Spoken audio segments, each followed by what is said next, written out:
सुबह बखैर, सलाम सुबह। प्रोग्राम जागो लाहौर के साथ मैं हूँ इस प्रोग्राम की मेजबान सिद्रा मुनीर। उम्मीद है आप सब लोग जहाँ कहीं भी होंगे बिल्कुल ठीक ठाक होंगे। नाज़रीन, कोरोना वायरस फैलने के खदशे के पेश नज़र जिला इंतजामिया ने स्मार्ट लॉकडाउन के तीसरे मरहले का ऐलान कर दिया है। पहले तो कहा गया था कि शहर के 7 इलाके रात 12 बजे से बंद कर दिए जाएंगे, लेकिन फिर स्मार्ट लॉकडाउन को एक दिन के लिए मौखर कर दिया गया है और अब बाबडा टाउन को मुकम्मल बंद कर दिया जाएगा, जबकि चुंगी, अमर सद्धू, ग्रीन सिटी, जौहर टाउन समेत दीगर चंद इलाकों के सेलेक्टेड मकामात को आज रात 12 बजे स्मार्ट लॉकडाउन के तहत बंद कर दिया जाएगा। जिला इंतजामिया के मुताबिक इन 7 इलाकों में मजमूई तौर पर 877 कोरोना केसेस रिपोर्ट हुए हैं, जिसकी बुनियाद पर यह स्मार्ट लॉकडाउन का फैसला सामने आया है। दूसरी जानिब फजाई मुसाफिरों के लिए खबर यह आई है कि आज से PIA का मुत्तहिदा अरब अमारात के साथ फजाई ऑपरेशन बहाल होने जा रहा है। पहले तो सिर्फ PIA स्पेशल परवाजों के जरिए दुबई से पाकिस्तानियों को वतन वापस ला रहे थे, लेकिन अब पाकिस्तानी दुबई भी जा पाएंगे, लेकिन शर्त ये होगी कि तमाम मुसाफिरों को परवाज की रवानगी के 48 घंटों के अंदर कोरोना टेस्ट करवाना लाजिम होगा और मनफी रिपोर्ट बोर्डिंग के वक्त भी आपको दिखाना पड़ेगा। बढ़ते हैं जी, आपको बताते हैं अशिया ज़रूरिया की मुकर्ररा कीमत पर फराहमी इंतजामिया और आवाम दोनों के लिए दर्द सर बन चुकी है। इंतजामिया की जानिब से चीनी का रेट 70 रुपए किलो मुकर्रर किया गया है, जबकि ओपन मार्केट में 85 रुपए किलो तक भी फरोख्त की जाने लगी है। शहरियों ने भी शिकायत के अंबार लगा दिए हैं। जाहिद आबिद की रिपोर्ट देखते हैं।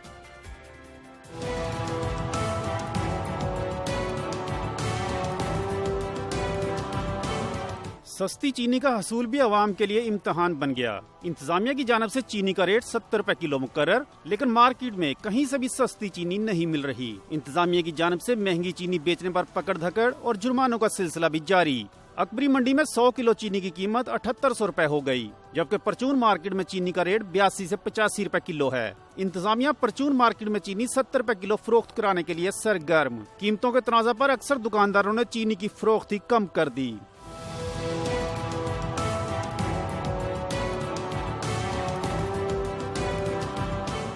दुकानदारों का कहना है कि 80 रुपए किलो वाली चीनी 70 रुपए किलो में कैसे बेचें।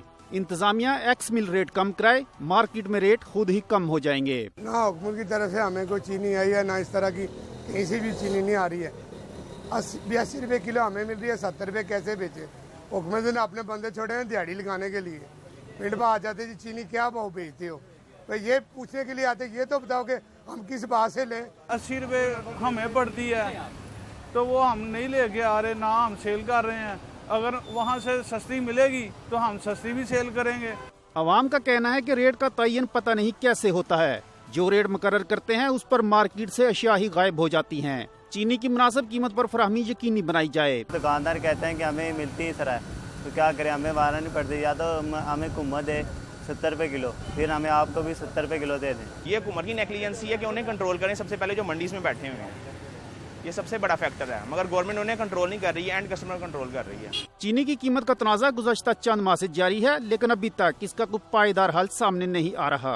कैमरामैन इकराम शाह के साथ जाहिद आबिद, लाहौर न्यूज़। आगे बढ़ते हैं जी, कुछ आप बात कर लेते हैं उन फनकारों के हवाले से जो कि जब से लॉकडाउन हुआ है उनकी जिंदगियां शदीद मुतासिर होकर रह गई हैं। थिएटर्स पर सन्नाटे हैं, करने को कोई काम नहीं है। कोरोना वायरस ने फनकारों को कहीं का नहीं छोड़ा। छोटे बड़े सब फनकार बेरोजगार होकर रह गए हैं। कह कहे बखेरने वाले खुद उदास हो गए हैं। मरवान सर रिपोर्ट में बताएंगे।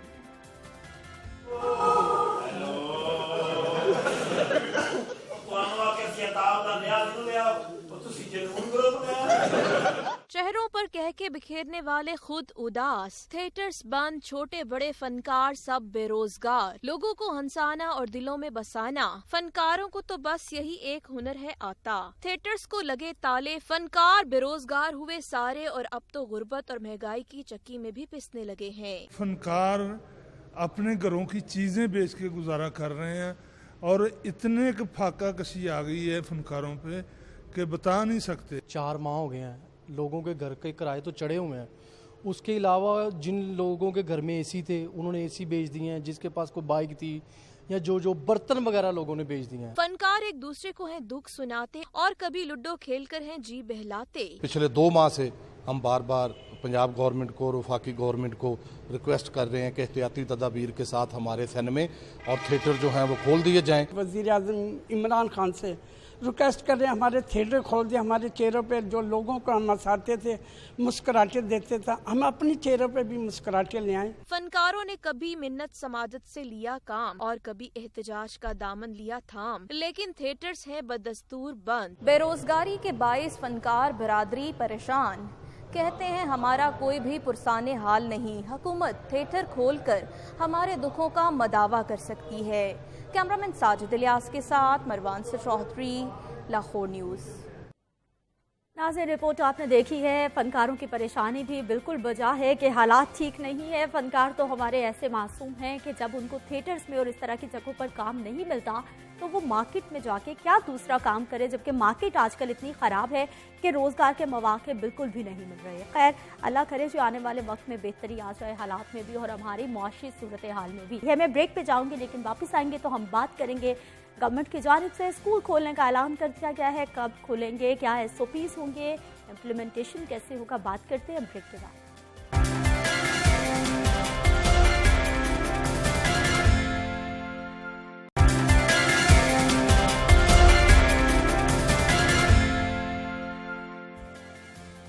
प्रोग्राम में एक बार फिर से आपको खुश आमदीद कहते हैं। नाजरीन, कोरोना वायरस की ताज़ा तरीन सूरत हाल के हवाले से बात की जाए तो शहर में स्मार्ट लॉकडाउन का बाद कोरोना केसेस में कमी देखने में आ रही थी। इस मौजू पर हम प्रोग्राम में कई बार बात कर चुके हैं, लेकिन अब इंपीरियल कॉलेज ऑफ लंदन की जानिब से जारी करदा रिपोर्ट में भी इस बात की तस्दीक की गई है कि मुल्क में स्मार्ट लॉकडाउन की वजह से कोरोना केसेस की तादाद में कमी देखने में आ रही है।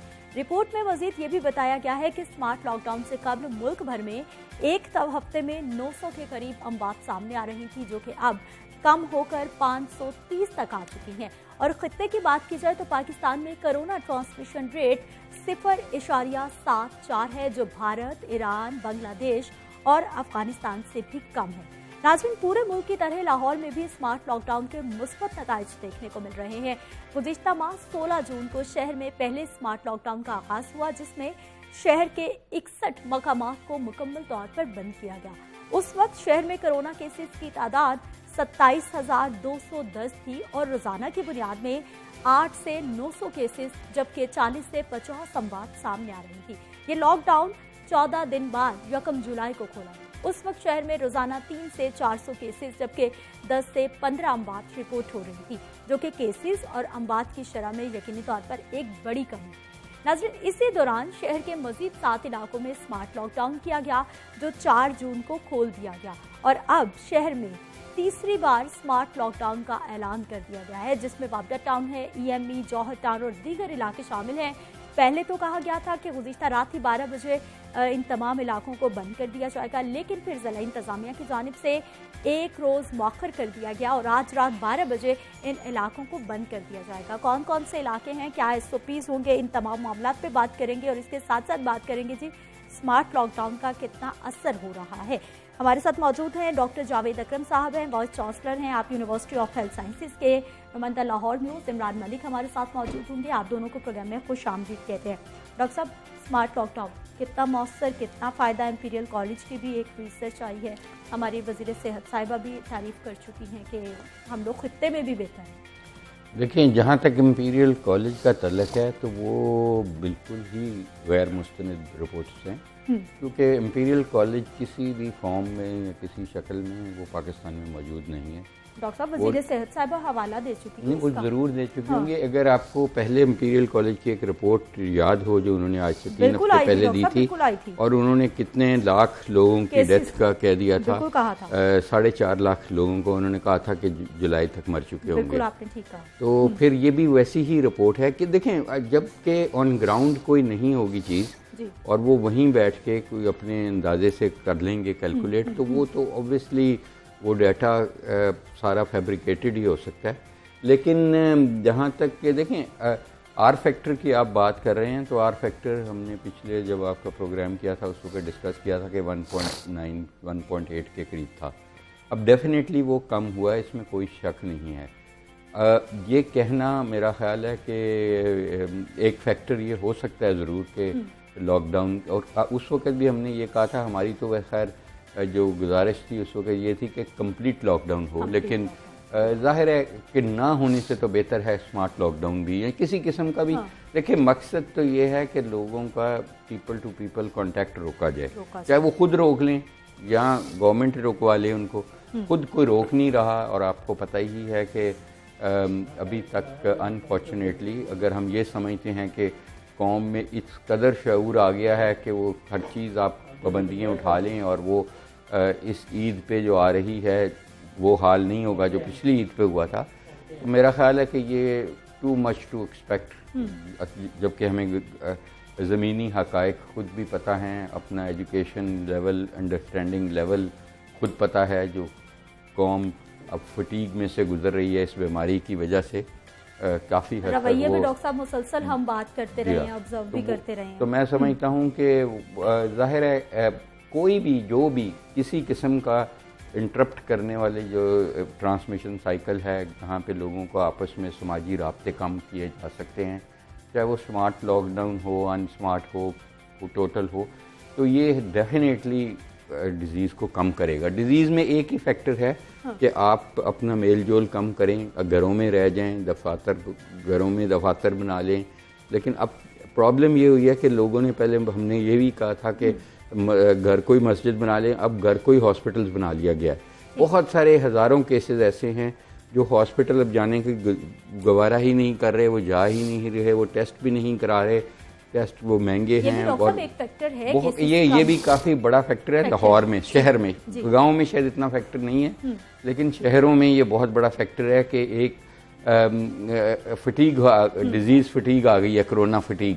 तो वो कोरोना फोबिया भी हो गया है कि लोग अब रिवील भी नहीं करना चाहते कि उनको कोरोना है, ना वो बीमार होना चाहते हैं, ना मरना भी नहीं चाहते। कोई मर भी जाए तो वो चाहते हैं कि ना बताया जाए कि ये कोरोना से मौत हुई है।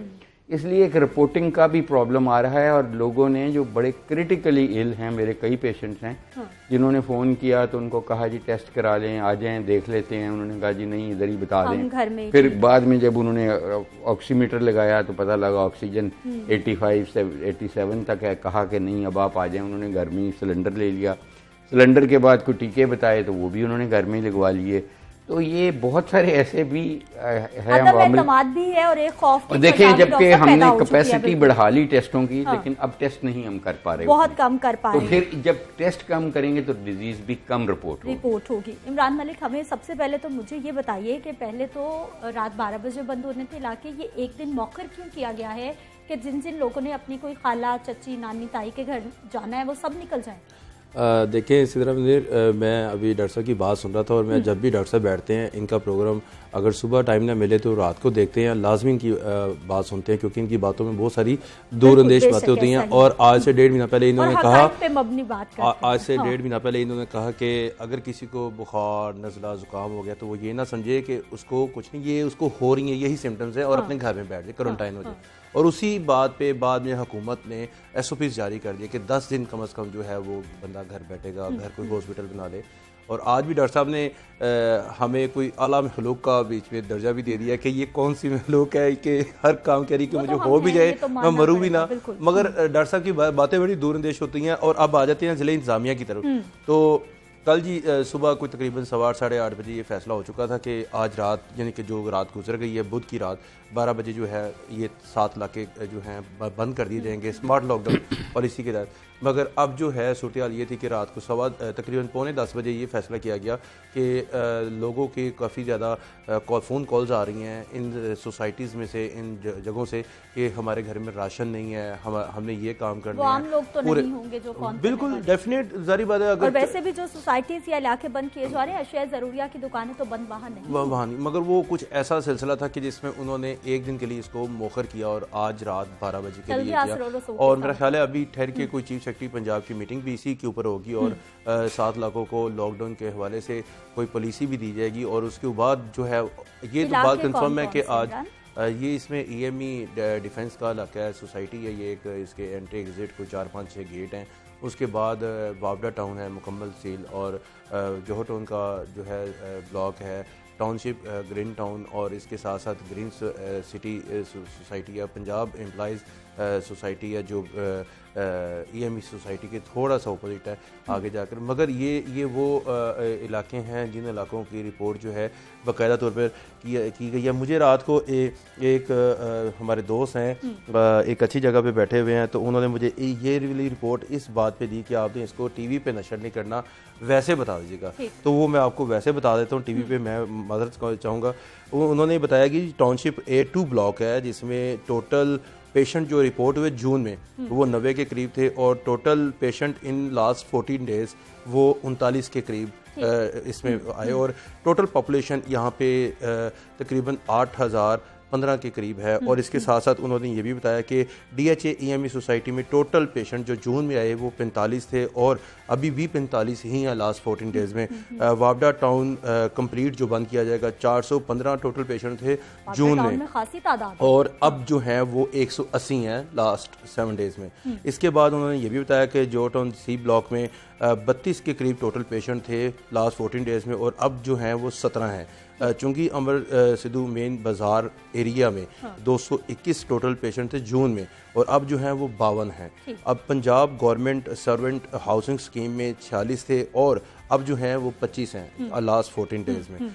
इसके साथ साथ उनका ये कहना है कि ग्रीन सिटी हाउसिंग सोसाइटी में 28 थे जून में, और कितनी तादाद मजमूई तौर पर ये 877 बनते हैं जून की रिपोर्ट, और 376 बनते हैं लास्ट 14 डेज में। टोटल पॉपुलेशन ये जितनी भी ये कॉर्डन ऑफ करेंगे ये 5.5 लाख के करीब बनती है, जिसको ये स्मार्ट पॉलिसी के तहत। हमें ये बताइए कि जैसे कि रिपोर्ट का मैंने भी हवाला दिया, और जब इंटरनेशनल रिपोर्ट्स मुस्बत आती हैं तो हम हवाले भी देते हैं, मान भी लेते हैं, लेकिन जब इंटरनेशनल रिपोर्ट्स मनफी आती हैं हमारे बारे में, मुल्क के बारे में, तो हम उसको यकसर नज़रअंदाज करते हैं और उसको रद्द कर देते हैं। हमारे अपने माहिरीन क्यों रिपोर्ट्स नहीं दे रहे कि पिछले 3 महीने से पाकिस्तान में ये वायरस इस तरह से बिहेव कर रहा है, अगले महीने में ये हो सकता है, इतने केसेस आ सकते हैं। डॉक्टर साहब ऐसा क्यों नहीं है, हम क्यों नहीं रिपोर्ट्स देते? देखिए सिद्रा, सबसे बड़ी चीज़ है कि जो भी रिपोर्ट तश्कील दी गई है, चाहे वो इंपीरियल कॉलेज ने की, WHO ने की, उसका प्रोसीजर देखना बहुत ज़रूरी है। उसका डिज़ाइन क्या था, किस बेस पे उन्होंने डिज़ाइन क्या किया, और उसके फिर किस तरह इम्प्लीमेंट किया। जैसे इमरान साहब कह रहे थे कि ये केसेस बता रहे थे, तो जो मेरा ख्याल है, मेरे पास डेटा तो नहीं है, लेकिन ये जो केसेस बता रहे हैं ये वो केसेस बता रहे हैं जिन्होंने अपने टेस्ट कराए और उनके पॉजिटिव आए, और उनके एड्रेस से उन्होंने देखा कि ये उस एरिया के हैं। डैशबोर्ड, ये डैशबोर्ड से देखना ये मुनासिब नहीं है। ये तरीका नहीं है कि आप सेलेक्ट करें कि इस एरिया में करना है, इस एरिया। अच्छा। ये भी देखना है कि अगर EME इन्होंने कहा DHA EME, तो वहाँ ये केसेस तो रिपोर्टेड केसेस हैं, अनरिपोर्टेड कितने हैं? क्योंकि पब्लिक हेल्थ का एक बहुत बड़ा असूल है कि जहाँ एक रिपोर्ट होता है केसेस, वहाँ 3 से 5 केसेस वो होते हैं जो अनरिपोर्टेड जा रहे होते हैं किसी भी वजह से। इसी तरह मोर्टेलिटी भी अनरिपोर्टेड काफ़ी जाती है। तो जब तक देखें ये कहना कि DHA EME ज़्यादा है या यहाँ, उसकी एक हमारे पास सॉलिड फिगर ये हो सकती है कि हम रैंडमाइज्ड सैम्पलिंग करें। अब रैंडमाइज्ड सैम्पलिंग ये है कि आप ये केयर नहीं करते कि उस घर में मरीज है कि नहीं है। आप कई डिज़ाइन हैं, आप स्प्रिंकल कर दें, कंप्यूटर स्प्रिंकल कर देता है, वो रैंडमली सिलेक्ट कर लेता है कि इन घरों में आप जाएं, और इन घर के तमाम नौकर, मालिक, बच्चे, बूढ़े सबको कर लें, ठीक है। और वो एक फिर आप कहते हैं कि ये एक रैंडम सैंपल है उस पॉपुलेशन का। या आप ऐसा करते हैं मस्जिद को सिलेक्ट कर लें, उससे हर सेंट्रीफ्यूगली 5वें घर में जाते हैं, और 5वें घर को पूरे का पूरा, वो रैंडम सैंपल है। जब तक आपके पास रैंडमाइज सैंपल नहीं है, ये कहना मुमकिन नहीं है कि केसेस कितने हैं। रिपोर्टिंग और चीज़ है, जो EME का इन्होंने कहा वो एक एफ्लुएंट क्लास है, वहाँ पे रिपोर्टिंग ज़्यादा होगी। देखें अगर वहाँ किसी को अलामात होंगी, अगर यही आप इनर सिटी में चले जाएंगे, वहाँ रिपोर्टिंग का लेवल आधे से भी कम हो जाएगा, क्योंकि एजुकेशन कम है, अवेयरनेस कम है, उन्हें नहीं पता कि हॉस्पिटल जाना चाहिए, इस बीमारी का इतना शऊर नहीं है। तो इसलिए रैंडमाइज्ड जो सैम्पलिंग है वो इम्पॉर्टेंट है। दूसरा तरीका जो साइंटिफिक है, जो हम प्रपोज कर रहे हैं यूनिवर्सिटी ऑफ हेल्थ साइंसेज, वो ये कर रहे हैं कि हमें पता है कि ये वायरस पहाने और पेशाब में जाती है। बिल्कुल डॉक्टर साहब, अगला मेरा सवाल और ये मैंने आपको पहले भी कहा था कि हमने वासा के साथ करके पूरा इसकी ट्रेजेक्टरी ड्रॉ की है। मैं बड़ा शुक्रगुजार हूँ वासा का कि उन्होंने हमें तावन किया, उन्होंने पूरा अपना सीवरेज का निज़ाम बताया।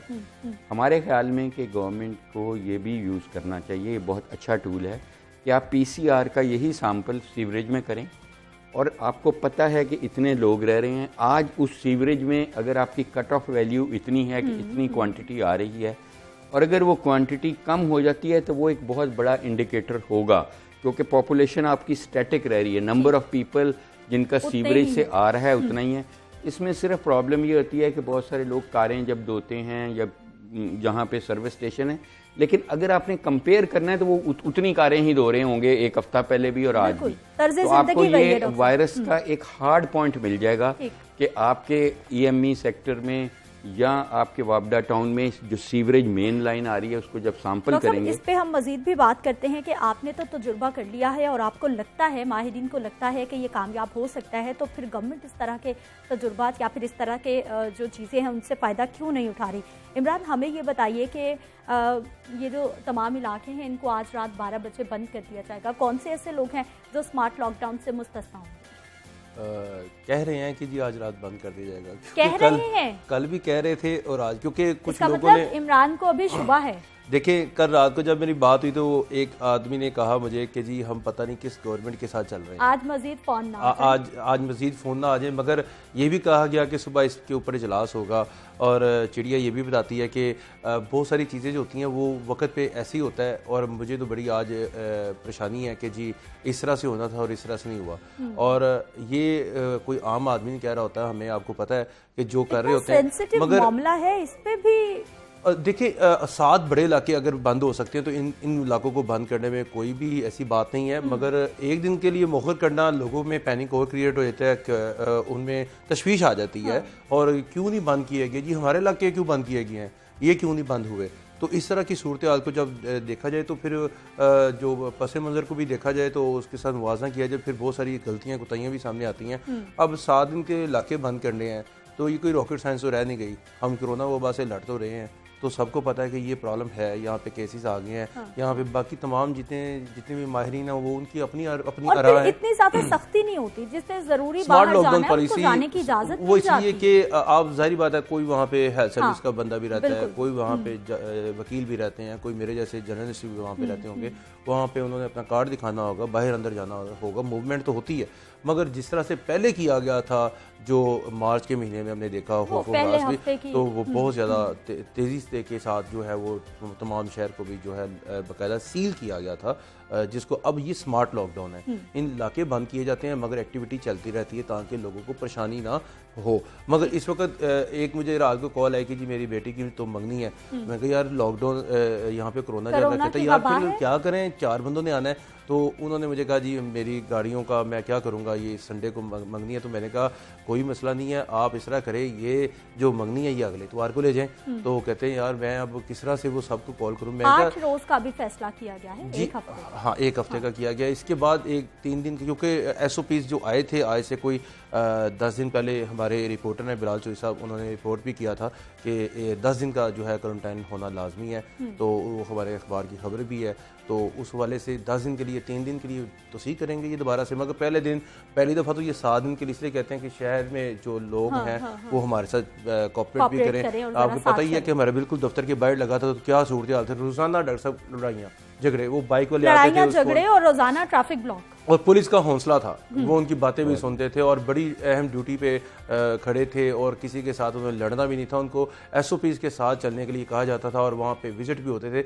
मगर अभी की सूरत हाल ये है कि शहर में अगर आपने ईद के बाद, जैसा कि डॉक्टर साहब ने एक ना इंटीमेट किया है, ईद के बाद अगर आपने छोटी ईद वाली सूरत हाल नहीं देखनी तो आपको बकर मंडियों के हवाले से भी इतनी सख्ती रखनी होगी जिसकी कोई हद ना हो।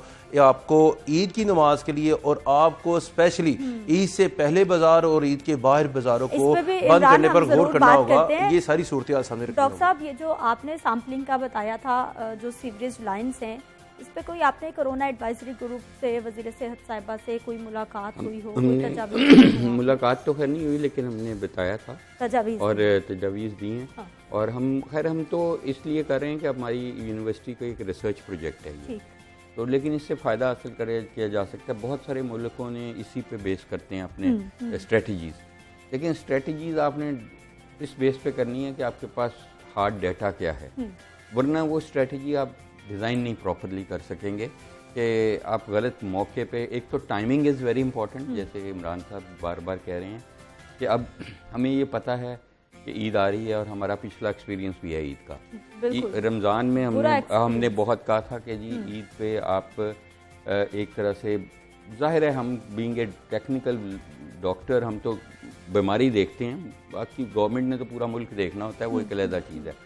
लेकिन बीमारी को देखते हुए हमने उस वक्त भी यही कहा था जी कि आप इसको बहुत ही स्ट्रिक्ट पूरे मुल्क में ईद पे लॉकडाउन लगा दें। अगर लगाया होता तो अब ये बीमारी तकरीबन तारीख का हिस्सा बन रही होती, बहुत सारी कीमती ज़िंदगियाँ बच जाती। मैं समझता हूँ अगर आपको ये काम एक ज़िंदगी बचाने के लिए भी करना पड़े तो इट इज़ वर्थ इट। बिल्कुल, इधर तो हमने कई हज़ारों लोग मर गए। तो क्योंकि देखें, अगर आप आवाम को ये कहेंगे तो आवाम मेरा नहीं ख्याल के फॉलो करने लगी या कुछ भी ना उन्होंने उस वक़्त किया। उन्होंने देखें उस वक़्त ये कि हमारी बच्ची की ख्वाहिश पूरी हो जाए कि वो नई जूती से ईद कर ले, इछरे के बाज़ार में पूरी फैमिली को मोटरसाइकिल पे 4-5 लोगों को बिठा के ले गए, कई जानें ले ली, लेकिन उसकी कुर्बानी नहीं दी बच्ची की ख्वाहिश की। तो इस दफ़ा तो ये ईद जो है उससे कोई 4 गुना ज़्यादा डेंजरस है, क्योंकि इसमें जानवर आ जाते हैं और जानवर आके जानवर की खरीदो फरोख्त है, वो एक सेलिब्रेशन है हमारे लिए। बिल्कुल ऐसा। अच्छा, फिर जो जानवर पाल रहा है उसके लिए वो तजारत है, पूरे साल उसने कमाना है इसी मौके पे। अब ये बड़ी बहुत मुश्किल से सूरत है, और एक जानवर को कोई कम से कम 50 लोगों ने आके हाथ लगाना है, उसको इधर देखना है, इधर देखना है, गोश्त देखना है, उठा के देखना है। तो ये चाहे वो गोश्त खाने से अभी ये एविडेंस नहीं है कि होती है ये वायरस, लेकिन जानवर ये एविडेंस है कि जो इसकी पहले इसका जो दादा था मर्ज, मिडिल ईस्टर्न रेस्पिरेटरी सिंड्रोम, वो ऊँटों से ही हुआ था। ठीक है, और वो ऊँटों से, इसलिए वो एनिमल स्विच हो सकती है, नंबर 1। नंबर 2, जब इतने लोग हाथ लगाएंगे और वहाँ आई एम श्योर कि कोई हाथ धोने की जगह नहीं होगी, किसी ने ग्लव्स नहीं पहने होने, किसी ने मास्क, फिर लोगों ने जमगट्ठा करना है, फिर आप ये एक्सपेक्ट करेंगे कि नहीं लोग हाथ भी धो के लगाएंगे जानवर को भी धोया जाएगा, तो ये भूल जाए। इधर कानून बन जाते हैं, SOP बन जाएंगे, लेकिन implementation is a bigger challenge. तो मेरा ये ख्याल है कि कोई ना कोई, बेशक अनपॉपुलर डिसीजन होगा, हमेशा गवर्नमेंट्स को लेना पड़ता है अनपॉपुलर डिसीजन लोगों की जाने बचाने के लिए। बेशक अनपॉपुलर होगा कि जी ये इनको रोक दिया जाए, इस दफ़ा ई कुर्बानी की जाए। देखें, कुर्बानी का मकसद क्या है? कुर्बानी इतनी इम्पोर्टेंट नहीं है, किसी की जान बचाना मच मोर इम्पोर्टेंट है। तो ये हमें नज़र आ रहा है कि अगर ये नहीं फॉलो होंगे, अगर ये नहीं होगा तो जाने जाएंगी। ये तो आप भूल जाएं कि नहीं जाएंगी, ये तो कोई मौजा ही रोक सकता है। चलिए डॉक्टर साहब, इस पे मैं आपसे ज़रूर बात करूंगी कि कितनी खतरनाक सूरत हाल हो सकती है। इमरान, ये बताइए कि ज़िला इंतजामिया बाज़ारों में भी स्मार्ट सैम्पलिंग कर रही है, क्योंकि कल रोज़ हमने देखा कि सिंहपुरा सब्जी मंडी में कैंप लगाया गया था। तो क्या ये जो स्मार्ट सैम्पलिंग हो रही है, इनके रिजल्ट आएंगे तो फिर कुछ बाजार भी बंद हो सकते हैं? देखिए ज़रा, बार बार डॉक्टर साहब जो है वो इंटीमेट भी कर रहे हैं, दूर अंदेशे वाली बातें भी कर रहे हैं। ये हम पिछले 3 माह से रोजाना, मेरा ख्याल है अब तो आपको डॉक्टर ही बन जाना चाहिए, कितने प्रोग्राम आपने कर चुके हैं, और आपको तो एक डिग्री तो आपको हर अब लोगों को हमें आगे लेकर जाना है। डॉक्टर साहब सिर्फ ये नहीं कह सके कि शहरियों को घबराना नहीं है, बाकी इन्होंने तमाम चीजें इनको बताई हैं कि भाई अपने आप को एहतियात में रखें, कैरियर ना बने किसी का। और सबसे बड़ी प्रॉब्लम कैरियर की है, किससे कहानियां साथ साथ चलते रहेंगी। स्मार्ट सैम्पलिंग आपको पता है इन्होंने बाज़ारों में करवाई, तो मैं तो हैरान हो गया कि आपके हाल रोड पे कोई केस नहीं निकला। मैं हैरान हो गया आपकी लिबर्टी मार्केट में कोई केस नहीं निकला। यानी कि डॉक्टर साहब खरीदार और दुकानदार की इन्होंने सैम्पलिंग करवाई, 300 लोगों की, 150 दुकानदारों की, 150 खरीदारों की, और शालम मार्केट से 4 क्वेश्चन मार्क लगा दिया है कि हॉल रोड पे लिबर्टी में सैम्पलिंग तो हुई, लेकिन ये कैसे मुमकिन हो गया कि कोई एक केस भी पॉजिटिव नहीं आया। बहुत शुक्रिया इमरान प्रोग्राम में शामिल होने के लिए। डॉक्टर साहब, आपका भी बहुत शुक्रिया प्रोग्राम में शामिल होने के लिए। एहतियात लाजिम है जी, आपने, मैं ये नहीं कहूँगी, डॉक्टर साहब भी बिल्कुल ये नहीं कहेंगे कि घबराना नहीं है, थोड़ा सा घबरा जाइए, एहतियात कीजिए और इस वायरस से डरिए भी। यहाँ पर वक्त है एक शॉर्ट ब्रेक का, हमारे साथ रहिए।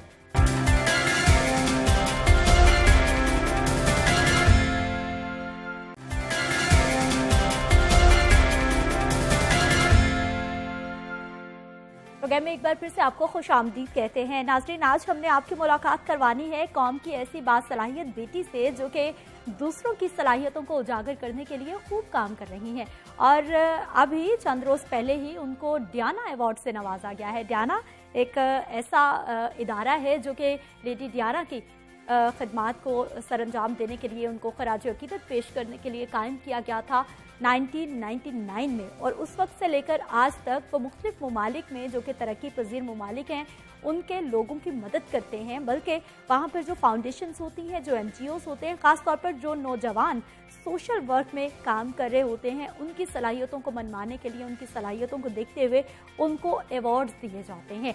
इसी सिलसिले की एक कड़ी है जी, रवां साल में हमारे पाकिस्तान के 5 नौजवान मुंतखब हुए थे इस डियाना अवार्ड के लिए, जिनमें मोहम्मद शुएब बंगश हैं, रायना खान हैं, नबीला अब्बास हैं, उमर मुख्तार और अहमद नूर हैं।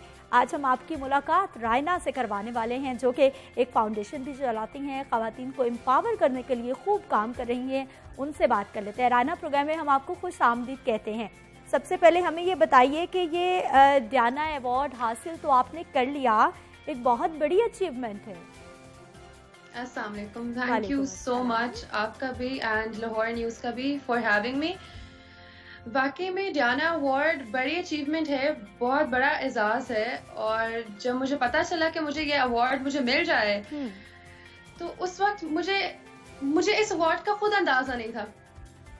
जैसे मेरी ये न्यूज़ ब्रेक की, मुझे रिस्पांस मिलना शुरू हुआ, मुझे पता चला कि सिर्फ मेरे लिए नहीं बल्कि मेरी फैमिली के लिए, मेरे मुल्क के लिए कितना बड़ा एजाज़, हम कितना अच्छा मैसेज दे रहे हैं पूरे ग्लोब पे कि पाकिस्तान में पॉजिटिविटी भी है, पाकिस्तान में पॉजिटिविटी ला भी रहे हैं लोग। ठीक, रायना अब हमें ये बताइए कि आपकी एक फाउंडेशन है, उसका क्या नाम है और उसका काम क्या है? मैंने 15 साल की उम्र में ज़नाना फाउंडेशन की बुनियाद रखी और ज़नाना फाउंडेशन एक ऐसी फाउंडेशन है जो वुमेन एम्पावरमेंट की तरफ काम कर रही है। 15 साल की उम्र में रायना की जानिब से एक फाउंडेशन का इनाकात किया गया था, एक फाउंडेशन बनाई गई थी जिसका नाम उन्होंने ज़नाना फाउंडेशन रखा था और ख़ास तौर पर वो वुमेन एम्पावरमेंट पे काम कर रही थी, ख़वातीन को बासलाहियत बनाने पे काम कर रही थी। रायना, आवाज़ आ रही है आपको? जी जी जी जी। अच्छा, चलिए, फाउंडेशन के हवाले से आप हमें बता रही थी कि क्या क्या खिदमात करी हैं ख़वातीन की। हम लोगों ने स्टार्ट किया था अवेयरनेस के साथ, हकूक की आगाही के साथ, लेकिन जब हम लोग उस प्रॉब्लम के अंदर जाते गए, देखते गए कि क्या क्या और मसले हमारे माशरे के अंदर, तो तालीम की कमी को एक बहुत बड़ा मसला समझते हुए हम लोगों ने एक एजुकेशन इंस्टीट्यूट का आगाज किया, एक फ्री स्कूल का। उसके साथ साथ जब हमने अब स्कूल का आगाज कर लिया तो हमें प्रॉब्लम आई सामने कि लोगों को डिग्री नहीं चाहिए, उन लोगों को सिर्फ खाने की टेबल पे खाना चाहिए।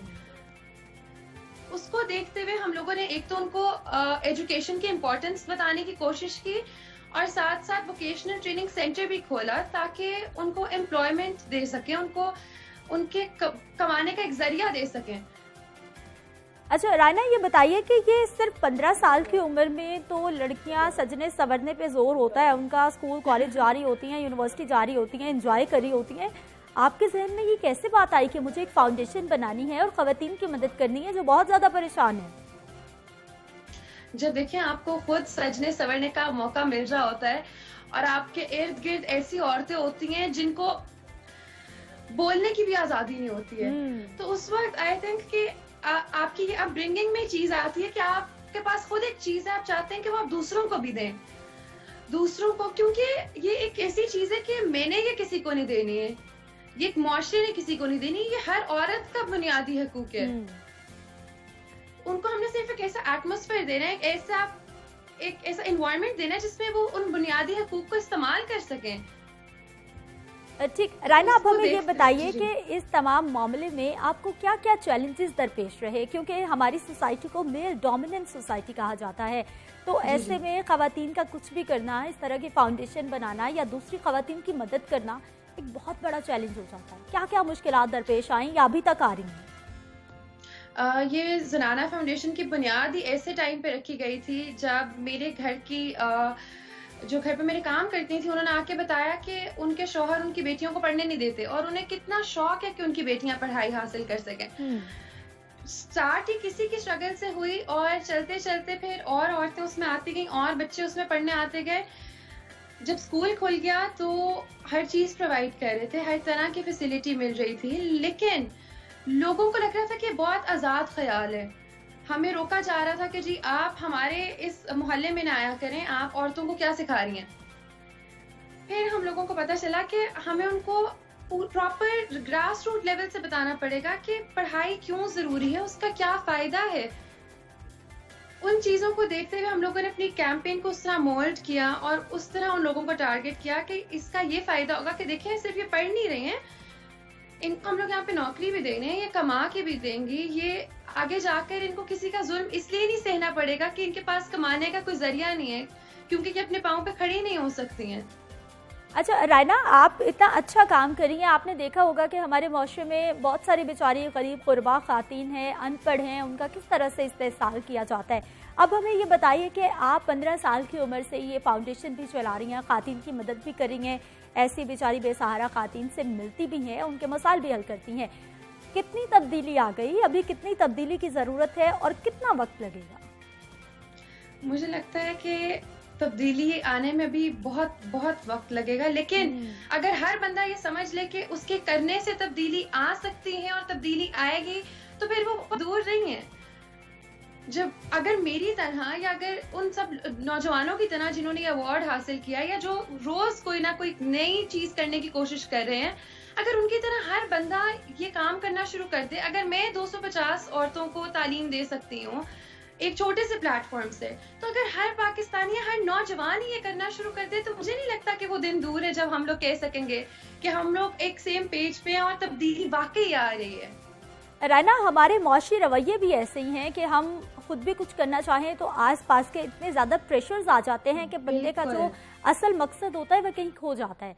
आपको किस किस तरह के प्रेशर्स बर्दाश्त करने पड़े? क्योंकि हमारी फैमिली होती है, इमीडिएट फैमिली होती है, फिर हमारा पूरा ख़ानदान होता है, मोहल्ले वाले होते हैं, वही कहते हैं जी ये लड़की आपकी किन कामों में पड़ गई है, बस अपनी ज़िंदगी गुजारे। ये रवैये बहुत कॉमन है हमारे यहाँ। बिल्कुल। आपको पता है, जैसे ही आप अपने आगे बढ़ना शुरू करते हैं या फिर आप चेंज लाने की कोशिश करते हैं, तो सबसे पहले क्रिटिसिज्म आता ही आपकी इमीडिएट फैमिली से। मेरा ताल्लुक एक कंजर्वेटिव पठान फैमिली से था, और जैसे ही मैंने 2017 में बाहर मुझे बुलाया गया, पाकिस्तान से 23 लड़कियां चूज हुई थी for a fully funded exchange to the US. उसमें इतने सवाल उठे कि अकेली लड़की कैसे बाहर जाएगी, ये क्या करेगी, बहुत। लेकिन उस टाइम पे मैं आपको बताऊं कि अगर आप रुक जाते हैं तो आप रुक जाते हैं। फिर कैसे कायल किया रायना ने? घर वालों को कैसे मनाया, कैसे उन्हें कायल किया कि ये मैं अच्छे रास्ते पे हूँ? बिल्कुल, मेरे वालिदैन का सपोर्ट मेरे पास शुरू से ही था, और मुझे लगता है कि उन्हीं की वजह से मैं रुकी नहीं, मैं चलती गई। अगर वो मुझे उस टाइम कह देते ना कि बेटा रुक जाओ, लोग क्या कहेंगे, तो वाकई आज मैं रुकी होती। लेकिन उन्होंने लोगों के सामने खड़ा होकर कहा कि उनको कुछ कहने की जरूरत नहीं है। तो मुझे लगता है अगर आपके घर से आपको सपोर्ट हो तो फिर ये मुआशरा, ये लोग आपको सामने कुछ भी नहीं होते। ठीक, रायना गोल क्या है, क्या चाहिए, अचीव क्या करना है? अचीव बस यही करना है कि इस मुआशरे में किसी औरत को किसी दूसरी औरत की आवाज बनने की जरूरत ना पड़े। हर औरत अपनी आवाज इस दुनिया में लेकर आई है। ऐसा एनवायरनमेंट, ऐसा मुआशरा होना चाहिए जहाँ पे हर औरत अपनी आवाज रेज खुद कर सके, जहाँ पे उसके पास इतनी अथॉरिटी, इतना फ्रीडम हो कि वो अपने बुनियादी हकूक का इस्तेमाल कर सके, तालीम हासिल कर सके, कमा सके। ठीक, रायना, बहुत सारी खवातीन इस वक्त आपको देख रही हैं, क्या पैगाम देंगी उनके लिए? मेरे लिए मेरा पैगाम सिर्फ खवातीन के लिए नहीं, सारी यूथ के लिए यही होगा कि जब आप चेंज लेकर आना चाह रहे होते हैं तो आपने ये नहीं देखना कि आपका कौन से जेंडर से ताल्लुक है, आपकी क्या उम्र है, आप कौन से मज़हब से ताल्लुक रखते हैं। आपने बस ध्यान रखना है कि आप चेंज लेकर आना चाह रहे हैं। लोगों की बातें भी नहीं सुननी है, आपने चलते जाना है, आपने कोशिश करती जानी है। एक दिन आपको आपकी मंजिल जरूर मिलेगी। मैं एक और चीज देखती हूँ कि लोग एक दिन चेंज इनिशिएट करते हैं, कोई भी इनिशिएटिव लेकर आते हैं, और अगले दिन उसको भूल जाते हैं लोगों के प्रेशर में आकर। इस प्रेशर में आकर कि उसके कॉन्सिक्वेंसेस क्या होंगे, उस प्रेशर में आपने अपने आप को नहीं आने देना। आपको अच्छा ही मिलेगा, अच्छा करेंगे, अच्छा ही रिटर्न में मिलेगा। देर लगेगी, ऐसा लगेगा कि कुछ सही नहीं हो रहा, आप गलत रास्ते पे जा रहे हैं, पर वो गलत रास्ता नहीं है। ठीक है, बहुत शुक्रिया रायना। बड़ा खूबसूरत पैगाम आपने दिया है कि कोई भी काम करना है तो यकीनी तौर पर उसमें तसलसल होना बहुत ज़्यादा ज़रूरी है। आपने जो भी अपना गोल सेट कर लिया है उसको हासिल करने के लिए आपको सीधे रास्ते पे रहना है, एक लाइन पे रहना है। अगर आप लोगों की बातें सुनेंगे, इधर उधर हो जाएंगे तो फिर आपका गोल आप अचीव नहीं कर पाएंगे। चलें जी, रायना को हम बेस्ट ऑफ लक कहते हैं कि वो इसी तरह हमारी खातीन की मदद करती रहें, उनकी आवाज़ बनती रहें और उनकी मुश्किलात को हल करती रहें। यहाँ पर वक्त एक शॉर्ट ब्रेक का, वापस आते हैं ब्रेक के बाद।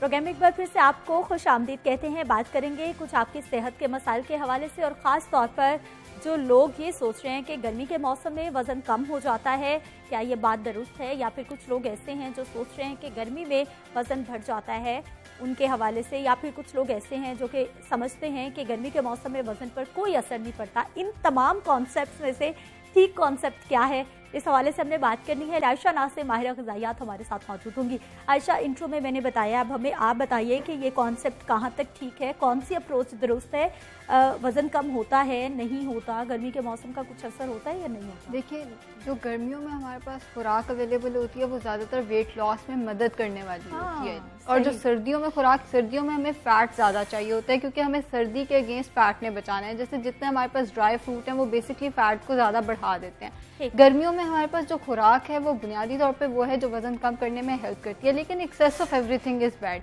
अब तरबूज वज़न कम करने में हेल्प करता है, लेकिन अगर हम बहुत ज़्यादा उसका इस्तेमाल शुरू कर देंगे या लाल शरबत साथ पिए जाएंगे और दूसरी तरफ तरबूज खाए जाएंगे तो कुछ भी मैनेज नहीं हो सकेगा। ओवरऑल हमारा जो लाइफस्टाइल है वो बहुत मैटर करता है। ऑल्दो खुराक वो है जो वेट लॉस में मददगार साबित होती है, लेकिन अगर आप बहुत ज़्यादा उस खुराक का इस्तेमाल करेंगे, आम का बहुत ज़्यादा इस्तेमाल करेंगे, शरबत का बहुत ज़्यादा इस्तेमाल करेंगे तो वज़न जो है वो ज़ाहिर है बढ़ना शुरू हो जाएगा। हाँ, अगर आप ज़्यादा खा रहे हैं, शरबत ज़्यादा पी रहे हैं और उसके साथ आप वर्कआउट वगैरह कर रहे हैं, आप एक्सरसाइज वगैरह अपनी नॉर्मल रख रहे हैं, जितनी रखनी चाहिए उतनी रख रहे हैं, जितना खा रहे हैं उतना बर्न कर पा रहे हैं, तो फिर जाहिर है आपका वेट मेंटेन रहेगा। अच्छा आयशा, अब हमें ये बताइए कि गर्मी का मौसम हेल्पफुल होता है कि अगर कोई वेट लॉस करना चाहे तो उसके लिए वो हेल्पफुल हो जाएगा कि आराम से वेट लॉस आप कर सकते हैं? बिल्कुल, गर्मियों में शाम के टाइम पे आप, जो लोग मेरे पास आके कहते हैं सर्दियों में तो सुबह ना वॉक की जाती है ना एक्सरसाइज, ठंड बहुत ज़्यादा होती है, से निकलने को दिल नहीं चाहता, तो गर्मियों में ये वाला एक्सक्यूज जो है वो ख़त्म हो जाता है। आप फजर के टाइम पे भी अगर जाते हैं बहुत अच्छा मौसम है, शाम के टाइम में भी बहुत अच्छा मौसम है, वर्कआउट को भी वो सपोर्ट करता है। अगेन हमारे पास डाइट भी सवाई काम के बाकी सारी खुराक भी ऐसी होती है जो हमें